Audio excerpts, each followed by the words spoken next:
우리가 오늘 함께 나눌 본문 말씀은 로마서 5장 8에서 10절입니다. 우리 함께 한 목소리로 합독하도록 하겠습니다. 우리가 아직 죄인 되었을 때에 그리스도께서 우리를 위하여 죽으심으로 하나님께서 우리에게 대한 자기의 사랑을 확증하셨느니라. 그러면 이제 우리가 그 피를 인하여 의롭다 하심을 얻었은즉 더욱 그로 말미암아 진노하심에서 구원을 받을 것이니 곧 우리가 원수 되었을 때에 그 아들의 죽으심으로 말미암아 하나님으로 더불어 화목되었은즉 화목된 자로서는 더욱 그의 살으심을 인하여 구원을 얻을 것이니라. 아멘. 할렐루야. 반갑습니다. 오늘도 하나님을 사모하는 마음으로 이 자리에 모여 함께 예배드리는 사랑하는 중문교회 모든 공동체를 주님의 이름으로 사랑하고 축복합니다. 우리 이 시간 함께 옆 사람과 이렇게 인사 나눠보도록 하겠습니다. 예수님께서 부활하셨습니다. 예수님께서 부활하셨습니다. 맞습니다. 오늘은 예수님께서 부활하신 부활절입니다. 보통 우리는 부활절이 되면 이렇게 흔히 나누어 먹는 음식이 하나 있는데 무엇이죠? 계란입니다. 맞습니다. 오늘도 여러분들을 위해서 달걀이 준비되어 있습니다. 예배 마치고 나가시는 길에 받아보실 수 있는데요. 왜 부활절에 이 달걀을 나눠주게 됐을까요? 여러 가지 이제 설이 있긴 하지만 이 병아리가 이 알을 깨고 나오는 것과 같이 예수님께서 무덤을 이기시고 부활하셨다라는 것을 의미하는 것으로 우리가 보는 것이 가장 좋을 것 같습니다. 물론 오늘 준비된 달걀을 여러분들이 드셔도 좋지만 이번 기회를 통해서 그 부활의 기쁨을 우리 이웃들과 함께 나누어 보면 어떨까요? 그래서 받은 계란을 한번 이웃들에게 나누어 주면서 그 예수님의 부활을 우리 이웃들과 주변 사람들과 함께 나누는 여러분 되시기를, 그를 통해서 예수님을 전하는 여러분 되시기를 주님의 이름으로 축복합니다. 며칠 전 뉴스에서 제가 굉장히 반가운 뉴스를 하나 접했습니다. 여러분들도 다들 알고 계실 텐데요. 내일부터 시작된다고 합니다. 무엇이죠? 거리두기 완전 해제 소식입니다. 어떠세요? 너무 좋으시죠? 굳이 뭐 다른 이야기들을 이렇게 자질구레하게 설명할 필요도 없을 것 같습니다. 완전 할렐루야 아닙니까? 그러시죠? 예. 이처럼 우리가 반가운 소식이 우리에게 들려올 때 저도 모르게 이렇게 아싸, 오예 뭐 이런 환호성을 지르기도 하는데 여러분은 어떠세요? 특히 여기 청년들이 좀 있는데 요즘 젊은 층들은 뭐라고 표현하나요? 네, 제가 좀 한번 참아보겠습니다. 좋은 표현이 하나 있는데 근데 예수님께서 부활하셨다는 소식을 들은 우리의 반응은 어떤가요? 이 반가운 소식을 우리가 들었는데 생각보다 우리의 반응이 조금 냉랭한 것 같아요. 그래서 부활절이라고 하면 보통 우리가 인식하기를 그 계란 하나 나눠 먹는 날 뭐 이런 식으로 우리가 인식하는 것 같습니다. 그런데 여러분, 세상 사람들도 이 부활절을 기억하고 있다는 사실 아시나요? 어느 날 제 친구 중에 한 명이 저한테 이렇게 이야기하더라고요. 이맘때쯤이었습니다. 야, 요즘에 그 부활절 다가오고 있지 않냐? 저한테 이러는 거예요. 근데 이 친구는 교회를 다니지 않습니다. 그런데도 불구하고 부활절을 잘 알고 있어요. 예수님께서 부활하셨다는 사실을 알고 있습니다. 그렇다면 어떻게 부활절을 알고 있는 것일까요? 그것은 바로 이 교회에서 나눠준 그 달걀을 받아서 먹었던 기억이 있기 때문입니다. 그래서 제가 아까 전도용으로 사용해보면 좋겠다라고 말씀을 드려봤습니다. 예수님을 믿지 않는 사람들도 이렇게 예수님의 부활을 우리가 그들이 기억하는데 우리는 왜 이 예수님의 부활절을 제대로 기뻐하지 않고 그저 하나의 절기로 이렇게 우리가 흘려보내고 있는 것일까요? 적어도 우리는 그 부활하신 예수님을 믿는 사람들인데 그들보다 더 이 부활절을 기쁘게 맞이해야 하지 않겠습니까? 그런 의미에서 한번 우리가 연습해 봤으면 좋겠습니다. 제가 예수님이 부활하셨습니다 라고 하면 여러분들 나름대로 그 환호성을 한번 질러보는 거예요. 오예 뭐 이렇게 한다든가 아싸 이렇게 한번 어떻게 준비되셨나요? 제가 외치겠습니다. 예수님이 부활하셨습니다. 예수님이 부활하셨습니다. 좋습니다. 이제야 좀 우리가 부활의 기쁨을 좀 누리고 있는 우리 그리스도인들인 것 같습니다. 생각해보면 이 세상 사람들이 더 그리스도인 같아 보일 때가 있습니다. 언제가 또 그런지 혹시 여러분들 아시나요? 성탄절 때가 그런 것 같아요. 성탄절. 크리스마스 때 예수는 믿지 않는데 이상하게 크리스마스만 다가오면 가슴이 두근두근거리는 사람들이 있어요. 자신들이 더 신이 났어요. 그래서 신나서 친구들과 약속도 잡고 파티도 예약을 합니다. 요즘에 비싼 호텔에서 이렇게 파티 많이 하잖아요. 그래서 어디로 여행을 가자, 모여서 파티를 하자고 하면서 그들이 더 신나고 즐겁게 이 성탄절을 즐기는 모습을 봅니다. 물론 그들의 행위가 본질적으로 잘됐다, 잘하는 것이라는 이야기를 드리는 것은 아니지만 제가 이야기하고자 하는 것은 무엇이냐면 이 예수님의 탄생하심과 죽으심 그리고 부활하심을 맞이하는 우리 그리스도인들의 자세가 과연 어떠한가를 이야기하고 있는 것입니다. 그 이유가 무엇일까? 저는 오늘 본문 말씀을 묵상하는 가운데 그런 생각이 들었습니다. 예수님께서 왜 이 땅 가운데 오셨는지, 왜 죽으셔야만 했는지, 그리고 왜 부활하셔야만 했는지 우리가 그 의미를 제대로 이해하지 못하고 있는 것은 아닐까, 그런 생각이 문득 들었습니다. 그래서 저는 오늘 이 부활절을 맞이하여서 오늘 본문 말씀을 통해 왜 예수 그리스도께서 죽으셔야만 했으며 왜 예수님께서 부활하셨는지를 영적 메시지 두 가지를 통해서 다시 한번 깨닫길 원합니다. 그 첫 번째는 바로 이것입니다. 예수는 사랑 때문에 죽으셨다. 함께 읽어볼까요? 예수는 사랑 때문에 죽으셨다. 그렇습니다. 예수님은 다름 아닌 사랑 때문에 죽으셨습니다. 그렇다면 과연 사랑이란 무엇이기에 예수님께서 죽으셔야만 했을까요? 가끔 TV를 보면 이런 장면 나오지 않습니까? 아, 나 죽을 것 같아. 왜? 무슨 일인데? 아, 나 사랑하는 사람이 생겼어. 근데 그게 뭐가 문제야? 그 사람만 생각하면 가슴이 터질 것만 같아. 정말 너무 보고 싶어서 죽을 것 같아. 이런 이야기 가끔 TV에서 보시죠? 친구들에게서도 보시기도 하죠. 그죠? 네. 여러분 이런 적 있으세요? 혹시? 너무 오래돼서 기억이 안 나시나요? 아직 경험이 없으신가요? 누군가를 너무너무 사랑해서 생각만 해도 가슴이 두근두근거리고 심장이 터져버릴 것만 같은, 눈을 감아도 아른거리고 보고 있어도 보고 싶은, 이런 노래 있잖아요. 앉으나 서나 당신 생각, 이런 가사 있잖아요. 저 어릴 때 드라마에 이런 노래가 있었어요. 보고 있어도 보고 싶은, 혹시 아시나요? 이 옛날 드라마인데 저 어릴 때 보고 있어도 보고 싶대요. 앞에 두고 보고 있는데도 보고 싶대요. 얼마나 좋으면 보고 있는데도 보고 싶다고 이야기할 수 있을까? 과연 사랑이 무엇이길래 예수님께서 이렇게 이 사랑 때문에 죽으셨을까요? 기본적으로 이 사랑의 사전적 의미를 찾아보면 이런 의미를 가지고 있습니다. 어떤 사람이나 존재를 몹시 아끼고 귀중히 여기는 마음을 바로 사랑이라고 이야기합니다. 그리고 그 사랑은 그 대상이 누구이냐에 따라서 여러 가지 종류로 구분되기도 하는데요. 크게 세 가지 유형으로 우리는 볼 수가 있습니다. 여러분들이 가장 잘 알고 있는 에로스, 필로스, 아가페, 이렇게 세 가지입니다. 물론 우리는 이 중에서 하나님의 사랑이 과연 어떤 것인지에 대해서 물론 아주 잘 알고 있지만 다시 한 번 더 이 하나님의 사랑을 우리가 알아가자는 마음에서 차근차근 하나씩 이야기를 풀어보고자 합니다. 첫 번째는 에로스입니다. 에로스는 성적인 사랑을 뜻하는 단어로 남녀 간의 사랑을 뜻하는 단어입니다. 이 에로스는 이 에라오와 같은 헬라어의 어근을 가지고 있는데 이 에라오는 무엇이냐면 요구하다, 구하다, 수요하다라는 뜻을 가져서 이 주는 사랑의 형태가 아니라 요구하는 사랑, 받는 사랑을 뜻하는 단어입니다. 즉 무엇이냐면 다른 사람을 기쁘게 하는 사랑이 아니라 나에게 기쁘게 해달라고 요청하는, 이 자신의 욕구를 만족시키려는 형태의 사랑을 이야기하는 것입니다. 그렇다면 이 에로스가 우리를 향한 하나님의 사랑을 뜻하는 단어입니까? 아닙니다. 결코 아닙니다.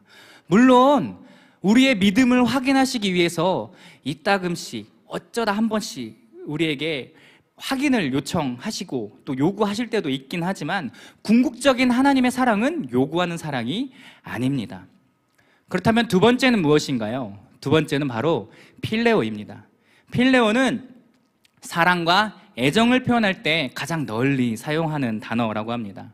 이 필레오라는 단어에서 이 파생된 단어들만 봐도 이것이 무슨 뜻을 가지고 있는지 우리가 알 수 있는데요. 친구를 뜻하는 필로스, 그리고 입맞춤을 뜻하는 필레마, 지식, 철학과 같은 이 필로소피아 이 단어들을 통해서 이 필레오라는 단어가 우리의 일상 속에서 얼마나 많이 쓰이고 있는 단어인지 우리는 엿볼 수가 있습니다. 그렇다면 필레오는 어떤 의미를 가지고 있을까요? 이 필레오는 두 사람 간에 나누는 친분을 뜻합니다. 이것은 두 사람 이상이 잘 어울리고 또 잘 맞을 때, 친구들과 그렇게 될 때 있잖아요. 이 친구 참 나랑 잘 맞네, 이럴 때 있잖아요. 이럴 때 여기에서 서로에게 느끼는 감정을 바로 이 필레오라고 합니다. 필레오는 가족이든지 친구이든지 상관없이 서로 가깝게 지내는 이 사람들의 서로에 대한 끌림을 표현할 때 많이 사용됩니다.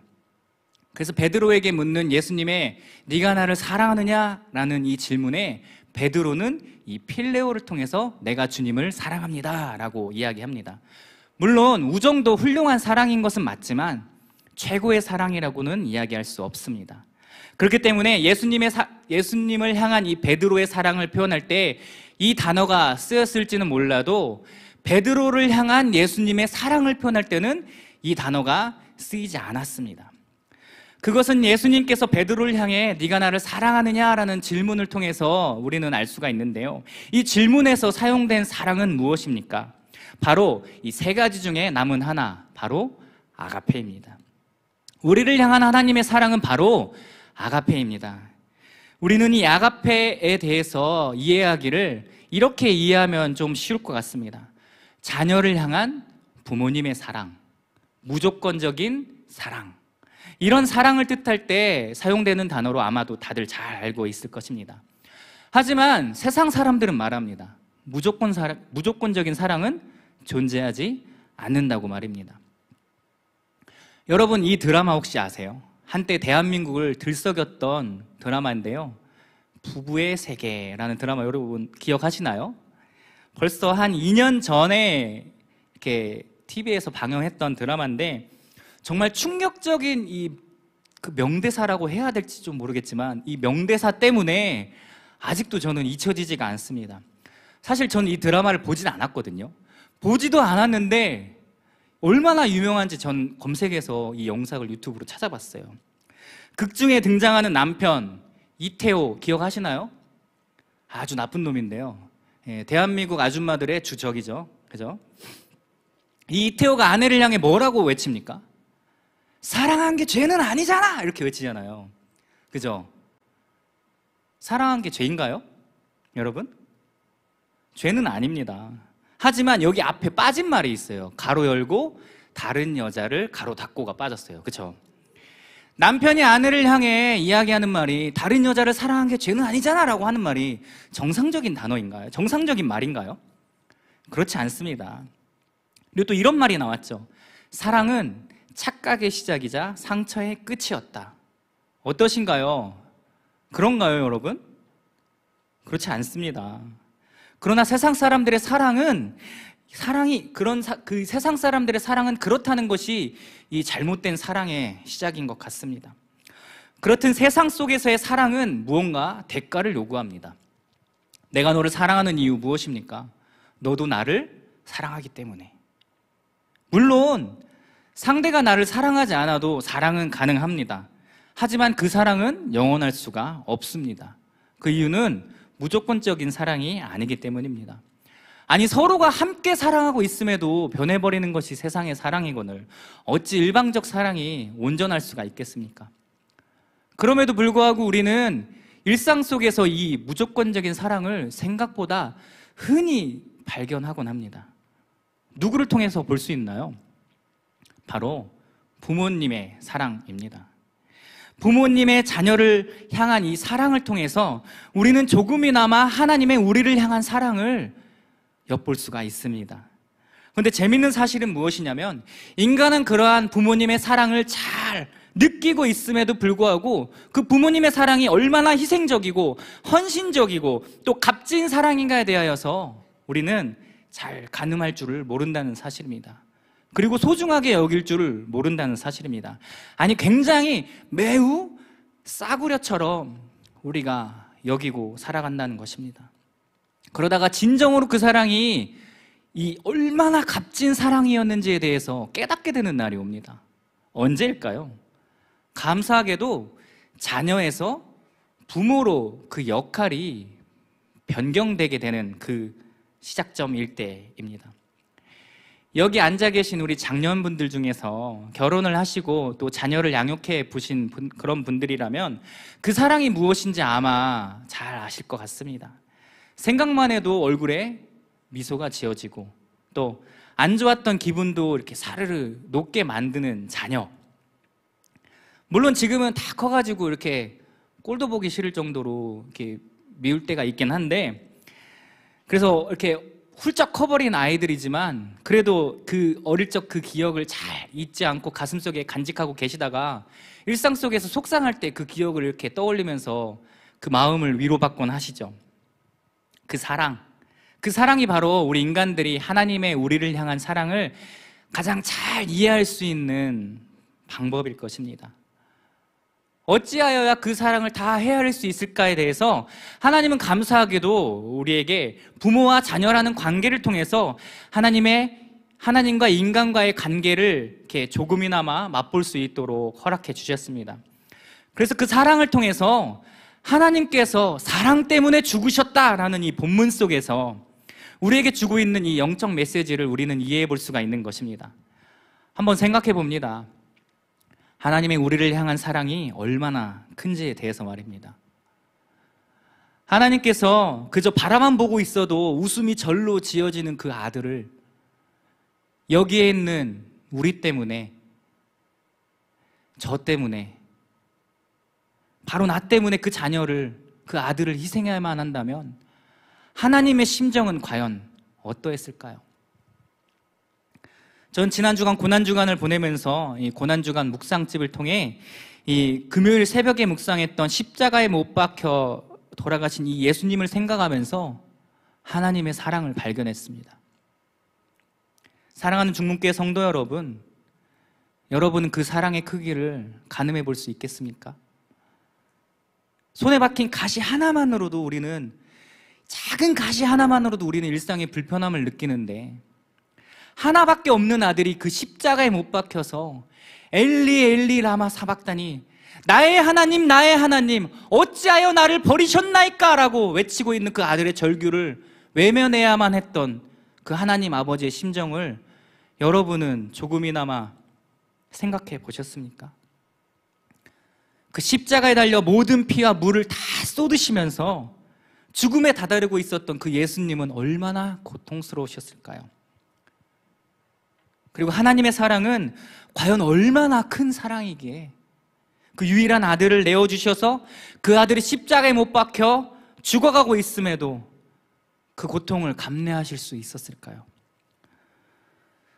전 솔직히 제가 감히 그 하나님의 사랑을, 그 희생이 얼마나 힘들고 아프고 괴로운 것이었으며 또 이를 통한 우리를 향한 그 하나님의 사랑이 얼마나 값진 것인지 헤아릴 자신이 솔직히 없었습니다. 이처럼 우리는 연약한 인간이기 때문에 그분께 받은 사랑을 깨닫지 못한 채 살아가는 바보인지도 모르겠습니다. 그래서 제 주변에서 일어나는 많은 일들 가운데 그 사람들을, 나에게 그 해를 끼치는 그 사람들을 이해하지 못하고 용서하지 못하고 용납하지 못하고 또 포용해주지 못하며 살아가고 있는지 모르겠습니다. 그래서 오늘의 본문인 로마서 5장 8절에서는 우리에게 이렇게 이야기하고 있는 것입니다. 우리가 아직 죄인 되었을 때 그리스도께서 우리를 위하여 죽으심으로 하나님께서 우리에게 대한 자기의 사랑을 확증하셨느니라. 아멘. 제가 앞서 이야기한 것처럼 사랑이라는 것은 대가가 없이는 영원한 사랑이 있을 수 없다고 하지 않았습니까? 그런데 바로 여기에 이 영원한 사랑이 소개되고 있습니다. 무조건적인 사랑이 소개되고 있는 것입니다. 아직 의인이 되기도 전에, 아니, 우리가 예수 그리스도를 믿는다고 고백하기 전에 이 아직 죄인된 우리를 위하여서, 우리는 하나님의 사랑을 위하여서 아무것도 노력한 바가 없음에도 불구하고, 어떤 노력도, 어떤 준비도, 어떤 자세도 갖추지 않고 있음에도 불구하고 창세 이전부터 우리를 위하여서 이 예수 그리스도께서 죽으심으로 우리를 향한 그 하나님의 사랑을 확증하셨다라고 이렇게 이야기하고 계신 것입니다. 그분의 사랑이 얼마나 완전한 사랑인지, 왜 무조건적인 사랑인지, 왜 그분이 죽으셔야만 했는지가 바로 이 사랑 때문이라고 오늘 본문 속에서 우리에게 이야기하고 있는 것입니다. 사랑을 확증하기 위해 죽은 것이 아니라 사랑 때문에 죽으신 것이고, 그 죽음을 통해 그 사랑을 확증하신 것입니다. 과연 이보다 더 완벽한 사랑이 어디 있으며 이보다 더 큰 무조건적인 사랑이 어디에 있겠습니까? 그분의 사랑으로 말미암아, 그분께서 십자가에 달리신 그 피로 말미암아 우리가 의인으로 거듭나게 된 줄 믿습니다. 할렐루야. 그래서 본문은 계속해서 우리에게 이렇게 이야기합니다. 9절입니다. 그러면 이제 우리가 그 피를 인하여 의롭다 하심을 얻었든즉 더욱 그로 말미암아 진노하심에서 구원을 얻을 것이니. 아멘. 하나님의 사랑 덕분에 죄인이었던 우리가 의인의 신분으로 변화되었습니다. 무엇을 통해서 말입니까? 사랑, 예수 그리스도의 피를 통해서 말입니다. 그분의 흘리신 보혈의 피를 믿기만 하면 의인으로 살아갈 수 있는, 의인으로 칭함받을 수 있는 그런 보혈의 권세를 우리에게 허락하신 것입니다. 이것에 대해서 로마서 3장 28절은 우리에게 말합니다. 그러므로 사람의 의롭다 하심을 얻는 것은 율법의 행위에 있지 않고 믿음으로 되는 줄 우리가 인정하노라. 할렐루야. 로마서 3장 28절은 우리에게 믿음으로 의롭다 하심을 인정받는다고 말씀하십니다. 그렇다면 그 믿음이란 무엇입니까? 바로 십자가에 달리심으로 말미암아 흘리신 그 보혈의 피를 믿는 것입니다. 더 쉽게 설명하고 있는 성경 구절로는 우리가 달달 외고 있는 요한복음 3장 16절 말씀입니다. 우리 함께 읽어볼까요? 시작. 하나님이 세상을 이처럼 사랑하사 독생자를 주셨으니 이는 저를 믿는 자마다 멸망치 않고 영생을 얻게 하려 하심이라. 아멘. 그렇습니다. 하나님께서 세상을 이처럼 사랑하셔서 보내주신 독생자가 바로 예수 그리스도이십니다. 그 예수 그리스도께서 이 하나님의 사랑을 완성하시기 위해서 아무 흠도 아무 죄도 없으신 그분께서 십자가에 못 박혀 모든 피와 물을 쏟으심으로 우리의 모든 허물을 그 피로 덮어주신 줄 믿습니다. 그 사실을 믿기만 하면 의인으로 칭함받는다고 말씀하십니다. 멸망치 않고 영생을 얻게 하신다고 말씀하고 계십니다. 이 얼마나 놀랍고 감사한 일입니까? 사랑하시되, 값없이 사랑하시되 끝까지 사랑하시는 그 하나님의 사랑, 이것을 이 말씀을 통해서 우리는 엿볼 수 있는 것입니다. 그 사랑이 지금 나에게 미쳤습니다. 이 자리에 앉아있는 우리 모두에게까지 미쳤습니다. 여기에 모여있는 우리 모두가 그 사랑을 받은 존재들인 것입니다.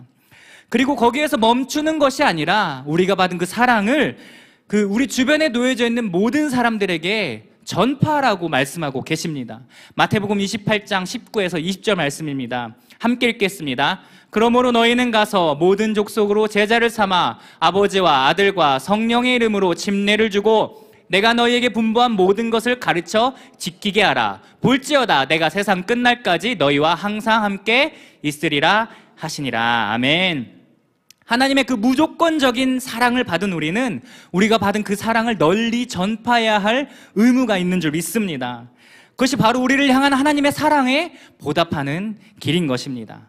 내가 받은 사랑을 다른 사람에게 흘려보내는 것, 하나님의 자녀가 되는 권세를 나만 누리는 것이 아니라 우리 주변 이웃들에게 함께 흘려보내는 것, 그들에게 전해주는 것, 그들에게도 그 권세를 누리게 하는 것, 이것이 바로 하나님의 사랑에 보답하는 비결인 것입니다. 우리 중문교회는 계속해서 전도를 강조하고 있습니다. 전도하는 삶이 아니라 전도가 되어지는 삶을 살아야 한다라고 담임 목사님께서 말씀하고 계시는데요. 저를 비롯한 우리 교역자들과 또 많은 분들이 우리 매주 함께 전도를 함께 실천하고 있습니다. 여러분은 어떻습니까? 여러분도 함께 동참하고 계신가요? 오늘 예배 광고 속에서도 지난 한 주간 거리에서 만나는 사람들에게 또 가족과 친구와 이웃들에게 내가 받은 그 사랑을 전했습니다. 여러분도 도전해 보시기 바랍니다. 여러분이 받았던 그 첫사랑을 잊지 않으시고 꼭 여러분의 주변인들에게 전하는 여러분들 되셨으면 좋겠습니다. 그리고 여러분이 받았던 그 첫사랑의 기쁨을 이웃들에게 흘려보내는 그런 그리스도의 편지가 되시기를 주님의 이름으로 축복합니다. 여러분의 작은 손길을 통해서 누군가에게 복음의 씨앗을 뿌리고 또 물을 주는 역할을 감당하시기 바랍니다. 그 작은 실천이 모여서 새로운 영혼 구원의 시작이 펼쳐질 줄 믿습니다. 그 축복의 시작에 여러분의 삶이 쓰임받는 그런 인생 되시기를 주님의 이름으로 축복합니다. 첫 번째 메시지는 예수님은 사랑 때문에 죽으셨다 였습니다. 그렇다면 두 번째는 무엇인가요? 그것은 바로 이것입니다. 예수는 구원을 위해 다시 사셨다. 한번 읽어볼까요? 예수는 구원을 위해 다시 사셨다. 아멘. 할렐루야. 예수님께서 부활하셨습니다. 그리고 그 예수님의 부활하심은 바로 우리들을 구원하시기 위함인 줄 확신합니다. 오늘의 본문은 우리에게 이렇게 이야기합니다. 9에서 10절입니다. 그러면 이제 우리가 그 피를 인하여 의롭다 하심을 얻었은즉 더욱 그로 말미암아 진노하심에서 구원을 얻을 것이니 곧 우리가 원수 되었을 때에 그 아들의 죽으심으로 말미암아 하나님으로 더불어 화목되었은즉 화목된 자로서는 더욱 그의 살으심을 인하여 구원을 얻을 것이니라. 아멘. 할렐루야. 여러분은 예수님의 부활을 믿으십니까? 확실히 믿으십니까? 그런데 어떤 사람들은 이 예수님의 이야기를 신화이고 허구라고 주장하는 사람들이 있습니다. 예수님의 존재 또한 부정하는 사람들이 있습니다. 제가 지난달에 설교할 때 영화 한 편을 소개했었는데 여러분 기억하시나요? 오늘도 한번 영화 한 편을 소개해드리고자 합니다. 그 제목은 무엇이냐? 바로 예수는 역사다라는 영화입니다. 보신 분 계신가요? 네, 보신 분들이 계시네요. 이 영화는 실존했던 인물인 리 스트로벨이라는 그 저널리스트가 실제로 경험했던 일들을 담은 영화입니다. 저널리스트 출신의 이 리 스트로벨은 자신이 쓴 이 예수는 역사다라는 책을 이 영화로 만들었는데 실제로 그는 그 무교였어요. 종교가 없는 사람이었습니다. 그런데 결혼을 하게 되고 아내가 기독교인이라는 사실을 알게 됩니다. 그리고 어떤 생각을 가슴에 품게 되냐면 실존하지 않는 이 예수라는 사람에게 내 아내를 빼앗길 수 없다라는 생각을 하게 됩니다. 그래서 이 성경에 기록된 내용들이 왜곡되었다는 것을 증명하기 위해서 성경을 연구하기 시작합니다. 많은 학자들을 만나러 이렇게 쫓아다니기 시작합니다. 그렇게 시작된 연구 끝에 그가 발견한 사실이 있습니다. 그것은 무엇입니까? 바로 예수는 역사다라는 사실입니다. 그는 결국 예수님은 이 실존했던 인물이라는 사실을 깨달았고 이 예수는 역사다라는 책을 출판하면서 그동안 자신이 부정했던 사실들이 진실이었음을 사람들에게 고백합니다. 그리고 그 후로 그는 이 목사로서의 삶을 살아가게 됩니다. 사람들은 인생을 살면서 많은 것을 누리며 살아갑니다. 또 많은 것을 겪으며 살게 됩니다. 그리고 그 시간들을 누적해 가면서 이 자신들만의 철학을 정립하게 되죠. 여러분들도 나름대로 자신들의 이 좌우명 같은 것이 있을 것 같아요. 아니면 또는 나는 적어도 이것만은 지키며 살겠다라는 신념에 있을 텐데요. 하지만 사람이 확신할 수 있는 것은 그 단 하나도 없을지도 모릅니다. 사람은 살면서 예측은 할 수 있지만 확신할 수는 없는 것입니다.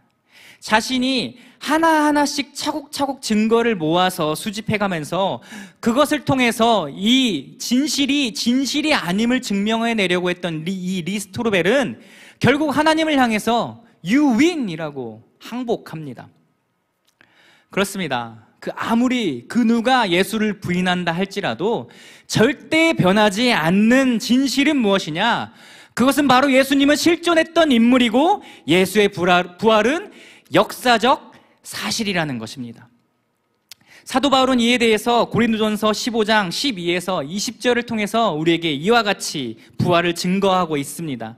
다소 긴 구절이지만 우리가 함께 읽어보도록 하겠습니다. 시작. 그리스도께서 죽은 자 가운데서 다시 살아나셨다 전파되었거늘 너희 중에서 어떤 이들은 어찌하여 죽은 자 가운데서 부활이 없다 하느냐. 만일 죽은 자의 부활이 없으면 그리스도도 다시 살지 못하였으리라. 그리스도께서 만일 다시 살지 못하였으면 우리의 전파하는 것도 헛것이요 또 너희 믿음도 헛것이며 또 우리가 하나님의 거짓 증인으로 발견되리니 우리가 하나님이 그리스도를 다시 살리셨다고 증거하였음이라.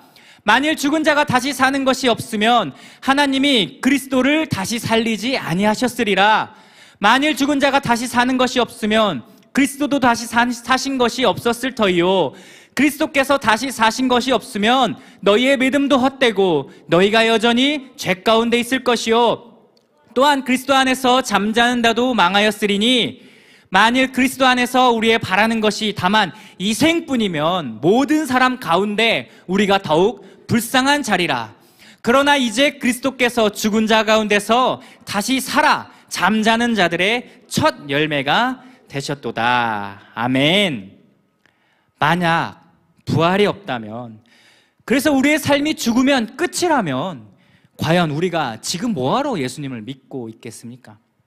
무슨 의미가 있다고 믿고 살아가겠습니까? 세상 사람들이 이야기하는 것처럼 인생은 한 번뿐인데 왜 그 한 번뿐인 인생을 낭비해가면서 후회하는 인생을 살겠습니까? 세상 사람들과 똑같이, 아니 더 즐겁게 이 세상 문화와 그들의 가치를 쫓아가면서 아쉬움 없도록, 미련 없도록 살지 않겠습니까? 하고 싶은 거 다 하고 누리고 싶은 거 다 누리고, 이 예수님께서 십자가에 못 박혀 말씀하셨던 그 이야기처럼 다 이루었다라는 것처럼 다 누렸다, 다 즐겼다, 다 해봤다라고 이렇게 그런 고백을 하는 그런 인생을 살아야 하지 않겠습니까? 그런데 생각해보면 하고 싶은 거 다 하고 살았던 이 세상 사람들이 항상 죽음 끝에 하는 말이 아쉽다라는 이야기를 많이 합니다. 하고 싶은 대로 살았음에도 못 누렸던 그것들이 아직도 그들의 미련이 되어서 아쉬움 가득한 채로 그들의 생을 마감하는 것이 이 세상 사람들의 인생인 것입니다. 그러나 참 감사하게도 우리는 주님을 만났습니다. 그리고 성경을 통해 인생이 여기에서 끝이 아니라 그 이후에 삶이 있다는 것을 우리에게 깨닫게 해주셨습니다. 사도 바울은 성경을 통해서 우리에게 무엇이라고 말씀하고 있습니까? 만일 죽은 사람이 다시 살아나지 못한다면 그리스도도 다시 살아나지 못하셨을 것이며, 또 그리스도께서 다시 살아나지 못하셨다면 우리의 믿음도 헛되고 우리는 여전히 죄 가운데 있을 것이다. 그리고 그리스도 안에서 죽은 사람들도 다 망한 것이다. 우리가 그리스도 안에서 바라는 것이 이 세상뿐이라면 우리는 그 누구보다 불쌍한 사람들일 것이다 라고 이렇게 이야기합니다. 그러나 그리스도께서 죽었다가 다시 살아나셔서 죽은 사람들의 첫 열매가 되셨습니다. 할렐루야. 그러므로 예수님은 왜 부활하셨는가? 예수님의 부활은 바로 목숨을 바쳐서까지 사랑하신 우리 때문입니다. 우리를 구원하시기 위함입니다. 그래서 본문 10절에서는 더욱 그의 살으심을 인하여 구원을 얻을 것이니라 라고 고백하고 있는 것입니다. 이것이 바로 실제로 있었던 역사이고 진실입니다. 그 누가 가짜라고 억지를 부리고 고집을 피운다 할지라도 절대 변하지 않는 진리인 것입니다. 우리를 사랑하셔서 못 박혀 돌아가신 이 예수 그리스도를 믿는 믿음을 우리가 소유한다면 우리는 반드시 구원받게 될 것임을 확신합니다. 그렇기 때문에 여러분이 예수 그리스도를 믿는다면 구원에 대한 확신을 가지시기 바랍니다. 이 세상의 그 무엇이 여러분들을 흔들려 할 때라도, 넘어뜨리려 할지라도 절대 흔들리거나 넘어지지 않길 바랍니다. 예수 그리스도를 구주로 영접했다면 주님께서 우리를 구원하실 것임을 끝까지 신뢰하시기 바랍니다. 골로새서 2장 6에서 7절은 우리에게 이렇게 권면합니다. 그러므로 너희가 그리스도 예수를 주로 받았으니 그 안에서 행하되 그 안에서 뿌리를 박으며 세움을 입어 교훈을 받은 대로 믿음에 굳게 서서 감사함을 넘치게 하라. 아멘. 지금뿐만 아니라 그 당시 이 사도 바울이 사역하고 있던 그 시대에도 여전히 부활을 믿지 못하고 부정하는 사람들과 또 계속해서 교회를 넘어뜨리기 위한 그런 세력들이 있었던 것 같습니다. 수많은 사람들이 부활하신 예수 그리스도를 목격했음에도 불구하고 거짓이라고, 가짜라고 주장했습니다. 심지어는 이 제자들까지도 믿지 못하고 있었으니 이 세상 사람들은 오죽했겠습니까? 바울도, 우리가 잘 알고 있는 사도 바울도 다메섹 도상에서 예수 그리스도를 만나기 이전까지는 교회를 핍박하는 사람이지 않았습니까? 그러나 그 모든 것이 역전되었습니다. 그들의 의심은 거두어졌고 끝까지 예수를 가짜라고 의심했던 이 리스트로벨도, 사도 바울도 하나님께 두 손 두 발 다 들고 항복을 외쳤습니다.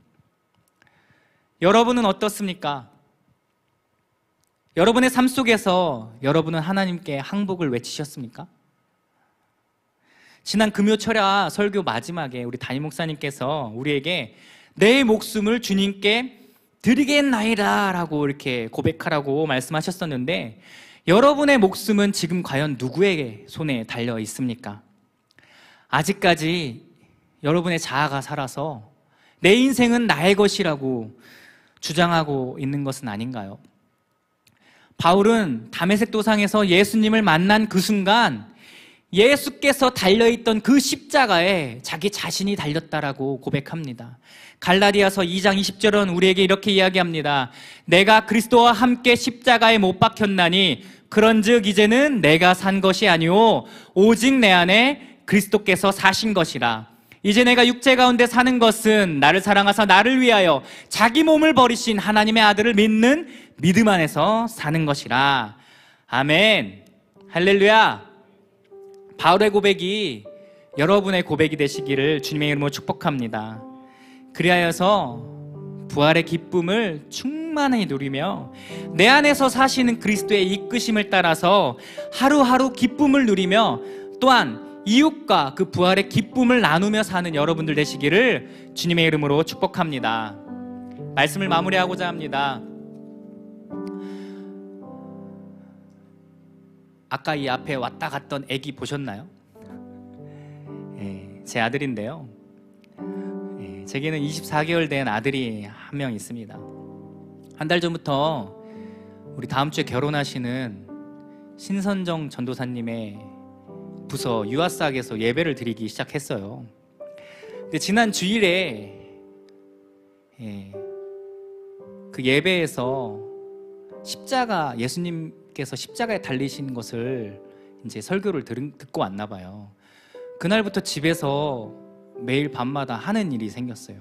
그것은 무엇이냐면 그 유아삭에서 나눠준 그 활동지에 예수님이 십자가에 이렇게 박혀 매달려 있는 그 그림을 가지고 엄마가 안아주면 다 나아라면서 엄마 품에 안겨주는 거예요. 그리고 나서 이 아이가 엄마에게 갖다 주면 엄마가 그것을 꼭 안아줍니다. 그리고 나면 이 아이가 또 한 번 외칩니다. 소리도 같이 안아. 이렇게. 그럼 엄마가 이 아이와 그 십자가에 달리신 예수님 그림을 꼭 안아줍니다. 이 24개월 된 이 어린 영혼도 십자가에 달리신 예수님께서 얼마나 아픈지 마음이 아팠나 봅니다. 그래서 이 엄마 품에 안겨 있으면 다 낫는다라고 이렇게 이야기했던 것을 들었던 기억이 나서 이 십자가에 달리신 예수님이 안 아팠으면 하는 마음으로 그 종이를 엄마 품에 안겨준 것이죠. 이 아이에게 세상에서 가장 따뜻한 품은 아마 엄마의 품일 것입니다.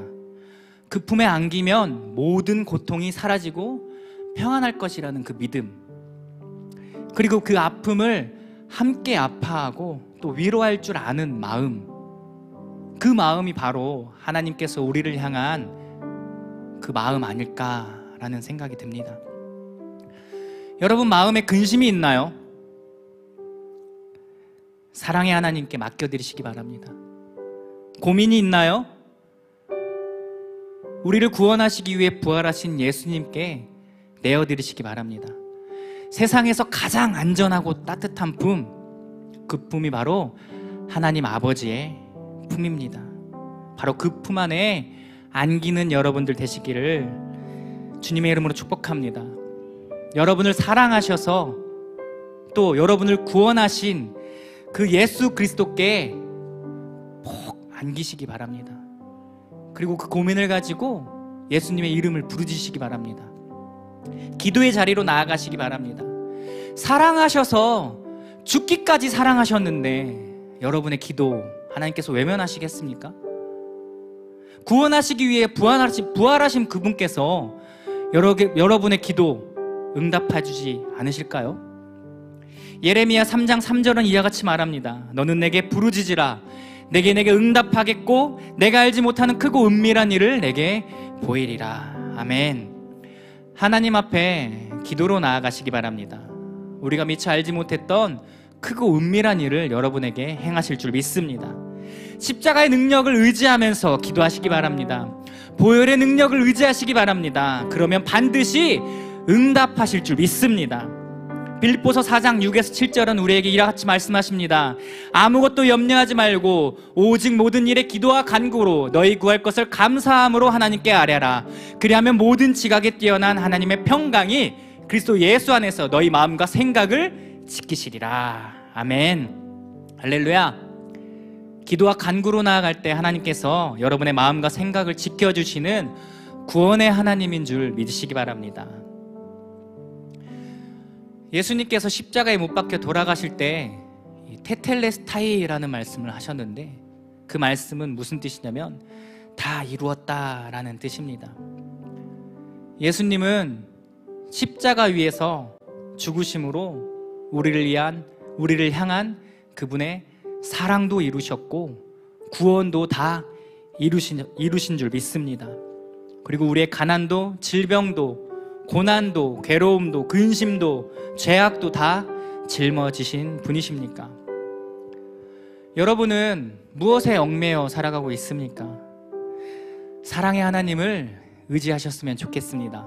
전적으로 하나님께 내어 맡겨드리고 예수 그리스도를 의지할 때, 부활하신 그 예수 그리스도를 의지할 때 여러분을 그 아픔으로부터 구원하실 줄 믿습니다. 그 믿음으로 나아갈 때 사랑이신 하나님께서 그 모든 문제 다 해결해 주시고 변화받게 되는 놀라운 역사가 있을 줄 믿습니다. 그 축복의 현장 속에서 축복된 하루를 열어나가는 여러분들 되시기를 주님의 이름으로 축복합니다. 이 시간 함께 찬양할 텐데요, 이 부활의 기쁨을 함께 외치며 힘차게 그 예수 그리스도의 이름을 찬양하길 원합니다. 우리 찬양팀 앞으로 나와 주실까요?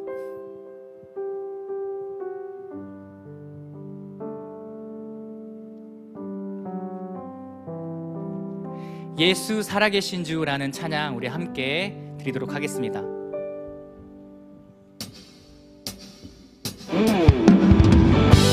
우리 힘차게 박수치며 함께 찬양할까요?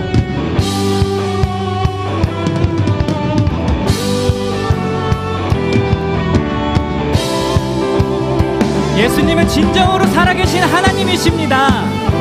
그 예수님께서 십자가에 지시고 부활하심으로 세상 만물을 주관하고 계신 줄 믿습니다. 우리 함께 그 하나님을 힘차게 찬양합니다. 예수 살아계신 주, 지금도 역사하시네. 죽음 이기신 주, 사망 권세 물리치셨네. 예수 살아계신 주, 예수 살아계신 주, 지금도 역사하시네. 죽음 이기신 주, 죽음 이기신 주, 사망 권세 물리치셨네. 어둠 속에 갇힌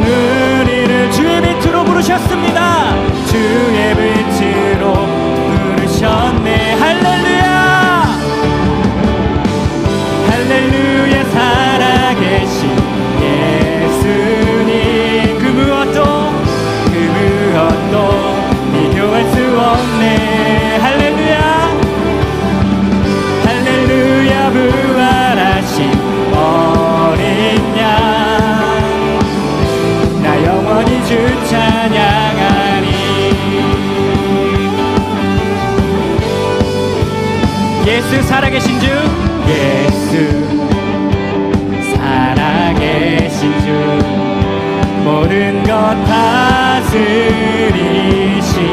영광 존귀 능력 영광 존귀 능력 다시 사신 주께 드리세 어둠 속에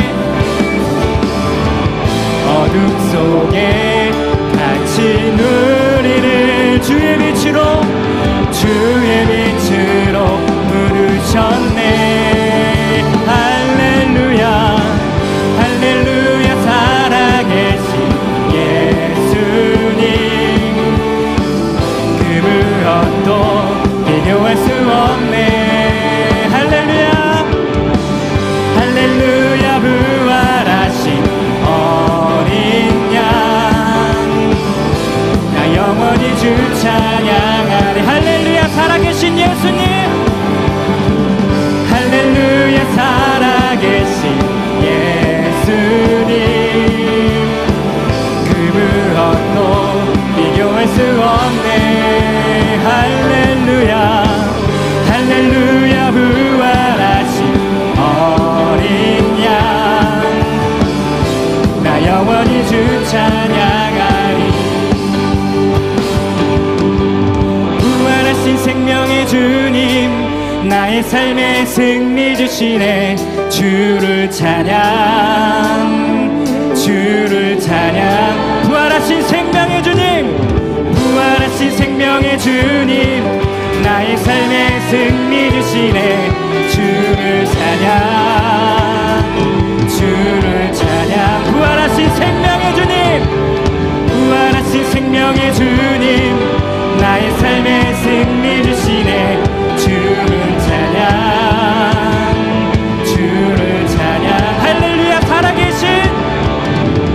할렐루야 살아계신 예수님 그 무엇도 비교할 수 없네 할렐루야 부활하신 어린 양 나 영원히 주 찬양해 나 영원히 주 찬양해 나 영원히 주 찬양하리 할렐루야 할렐루야 할렐루야 할렐루야 영광에 우리 목소리 높여 찬양합니다 할렐루야 할렐루야 할렐루야 영광의 자 한 번 더 목소리 높여 찬양합니다 할렐루야 할렐루야 할렐루야 할렐루야 영광의 찬양 줄게 영광의 찬양 영광의 찬양 줄게 시간 부활하신 하나님께 영광의 박수 올려드립니다 할렐루야 이 시간 우리 함께 기도하길 원하는데요 주님께서 우리를 사랑하셔서 십자가에 못 박혀 돌아가셨습니다 또한 그분께서 부활하셔서 우리를 구원하십니다 이 시간 그 부활의 예수 그리스도의 이름을 크게 한번 외치며 하나님께 기도하며 나아가도록 하겠습니다 기도합니다 주여 하나님 감사합니다 우리가 무엇이기에 우리를 얼마나 사랑하셨기에 자신의 몸을 바쳐서 십자가에 못 박아 돌아가셨습니까 이 보잘것없는 우리를 얼마나 사랑하셨기에 그 사랑으로 우리가 어찌 헤아릴 수 있으며 얼마나 그 큰 사랑인지 우리가 깨달을 수 있겠습니까 그러나 하나님께서 우리를 사랑하셔서 십자가에 못 박혀 돌아가시고 부활하셨습니다 그분께서 바로 나의 하나님 나의 구원자이시고 주인이심을 믿습니다 이 시간 그 하나님을 선포하며 나아갑니다 하나님께서 이 시간 부활하시고 승리하셨사오니 우리 또한 그 주님의 자녀로서 세상 가운데서 기쁨을 누리며 승리하며 살아갈 수 있는 주의 자녀 되게 하여 주시옵소서 또한 아버지 우리가 받은 그 사랑을 우리 이웃들에게 전파하며 살아가길 원합니다 아버지 그 구원의 사랑을 나에게서만 멈추지 않게 하시고 우리 이웃들에게 전파하며 살아갈 수 있도록 인도하시며, 또한 우리 삶 속에서 고난이 찾아올 때 우리를 흔들고 넘어뜨리라는 세상의 그 악한 생각들로부터 우리의 마음과 생각을 지키고 주님께 기도로 간구하며 부르짖으며 나아가는 주의 자녀들로서의 삶을 살아갈 수 있도록 인도하여 주시옵소서. 아버지, 승리하게 하실 줄 믿습니다. 주님 함께하여 주시옵소서. 이 시간 한 번 더 기도할 텐데요, 지금 전쟁이 지속되고 있습니다. 하나님 아버지, 그들을 불쌍히 여겨주셔서 긍휼히 여겨주셔서 속히 전쟁이 종식될 수 있게 해달라고 이 시간 주님의 이름 한번 부르짖고 기도합니다. 주여,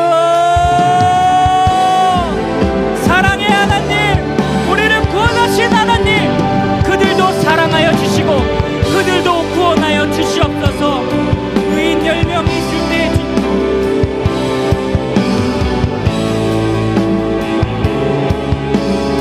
소돔과 고모라를 구원하시겠다고 약속하신 하나님, 그들을 긍휼히 여기시고 불쌍히 여기사 그들을 그 전쟁의 고통으로부터, 신음으로부터 구원하여 주시옵소서. 주님, 그들을 불쌍히 여겨 주시옵소서. 속히 전쟁이 종식되고 다시금 마음의 평안이 찾아올 수 있도록 주님 함께하여 주시옵소서. 할렐루야. 오늘은 바로 우리를 사랑하셔서 십자가에 달려 돌아가신 예수님께서 우리를 구원하시기 위해 부활하신 것을 기념하는 부활주일입니다. 주님, 이 시간 이 자리에 모여 예배드리는 주님의 이 사랑하는 자녀들 가운데 부활의 영광이 우리의 영광이 되게 하여 주시옵소서. 예수 그리스도께서 부활하신 그 기쁨을 누리며 내가 받은 그 사랑을 이웃들에게 전하며 살아가는 주의 자녀들 되게 하여 주시옵소서. 또한 그동안 얽매여 있던 그 삶의 모든 문제들을 우리를 구원하신 주님 앞으로 가지고 나아가게 하여 주셔서 그 모든 문제들로부터 구원받는 은혜가 있게 하여 주시옵소서. 오늘도 살아 역사하시는 예수 그리스도의 이름으로 기도드립니다. 아멘.